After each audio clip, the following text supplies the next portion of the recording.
News Tamil நேயர்களுக்கு வணக்கம். இப்போ நம்ம அந்தமான் தீவுகள்ல ஒரு தீவிலிருந்து இன்னொரு தீவுக்கு பயணிக்கிறதுக்காக ஒரு ஃபெரியில இருக்கோம். ஒரு இன்லேண்ட் ஃபெரியில தான் நம்ம இருக்கிறோம். அந்தமான பொறுத்தவரைக்கும் 100க்கும் மேற்பட்ட தீவுகளுடைய குழுவா இருந்தாலும், சுமார் 30 முதல் 37 தீவுகள்ல மட்டும் தான் மக்கள் வசிக்கிறாங்க. இங்க வந்து பல வேலைகள் செய்யக்கூடியவங்க ஒரு தீவுல இருந்து இன்னொரு தீவுக்கு டிராவல் பண்றதுக்கு ஃபெரிய தான் வந்து முழுசா நம்பியிருக்காங்க.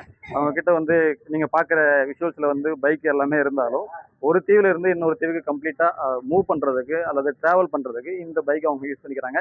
ஸோ இந்த ஃபெரியில அவங்க வந்து 20 to 30 ரூபீஸ் டிக்கெட் எடுத்து ஒரு 10 to 15 மினிட்ஸ்ல வந்து அவங்க ஒரு தீவுல இருந்து இன்னொரு தீவுக்கு மூவ் பண்ணிக்கிறாங்க. நம்ம விஷுவல்ஸ்ல பார்த்துக்கிட்டு இருக்கீங்க. இப்போ வந்து கீழ வந்து பார்க்கிங் இருக்கு. மேல ஒரு ஃப்ளோர்ல வந்து பெஞ்ச்லாம் போட்டு பயணிகள் உட்கார்ற மாதிரியான வசதிகள் இருக்கு. ஒரே நேரத்துல 100க்கும் மேற்பட்ட பயணிகள் பயணிக்கிற ஒரு வசதி வந்து இந்த ஃபெரியில இருக்கு. அதே போல சில ஃபெரிகள்ல வந்து கீழ கிரவுண்ட் ஃப்ளோர்லயே வந்து எல்லாரும் உட்காந்துட்டு போற வசதிகள்லாம் இருக்குது.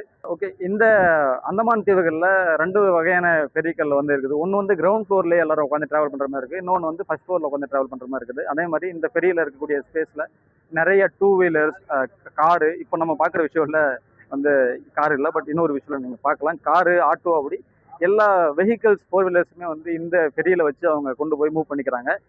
இந்த முன்னாடியே சொன்ன மாரி இந்த ஃபெரியில 15 to 20 மினிட்ஸ்ல ஒரு தீவுல இருந்து இன்னொரு தீவுக்கு போய்க்கலாம். அதே சில ஐலேண்ட்ஸ்க்கு வந்து ரோடு கனெக்ஷன் இருந்தாலுமே ஒரு 3 to 4 ஹவர்ஸ் ஜர்னி எடுத்து சுத்தி வளைச்சு தான் வரணும். பட் இப்படி நீங்க ஃபெரி மூலமா டிராவல் பண்ணீங்க அப்படின்னா, அந்த பயண நேரம் வந்து 15 நிமிடங்களுக்குள்ளாக சுருங்குது.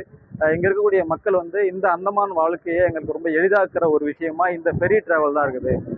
உடனே போகணும், ஒரு இடத்துக்கு போகணும் அப்படின்னா இந்த ஃபெரி டிராவல் போதும் அப்படின்னு சொல்றாங்க. அதே போல பகல் முழுக்க இந்த ஃபெரி இருக்குது. அதாவது இரவு நேரங்கள்ல இந்த கப்பல் வசதி இல்ல. பகல் நேரங்கள்ல மட்டும்தான் 1 மணி நேரத்துக்கு ஒரு ஃபெரி அப்படின்ற மாரி இந்த கப்பல்கள் இயக்கப்படுது. இங்க இருக்கக்கூடிய மக்களுடைய பயண திட்டங்கள எளிதாக்குறதுல இந்த ஃபெரிகள் வந்து முக்கிய பங்கு வகிக்குது.